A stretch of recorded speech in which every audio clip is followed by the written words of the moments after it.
దైవరహితమైన అంటే దేవుని వాక్యానికి భిన్నమైన, దైవ చిత్తానికి భిన్నమైన, దేవుని ఉద్దేశాలకి భిన్నమైన, దేవుడు ఒకటి చెప్తే ఇంకోటి చేయడం. దేవుడు ఇలా చేయడం ఆలోచన ఎట్లా అంటే మనము అంటే దేవునికి ఎక్కడ చోటు లేదు. అక్కడ అంటే ఆకాశం అంటే గోపురం కడదాం ఎందుకు? మళ్ళా ఒకవేళ దేవుడు జలప్రళయం తీసుకొచ్చినా మనకేమీ కాకుండా ఉండడానికి ఏం చేయాలా? ఒక పెద్ద ఆకాశం అంటే గోపురం కడదాం. తాను వాడి ఆలోచన ఏంటి?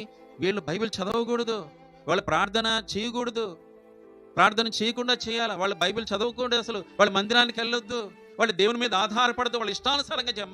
మనము ఒక కుటుంబం ఇలా అనుకున్నారనుకోండి, మనం ఇలా చేద్దాం, దానికి ప్రార్థన లేదు, మనం ఇలా చేసుకుందాం. బాబేలు అనే మాట మర్చిపోతారు. దేవుడు దాన్ని ఏం చేస్తారండి? నీ ప్లాన్స్, నీ ఆలోచనలు ఇవన్నీ దేవునికి భిన్నమైన ఆలోచన.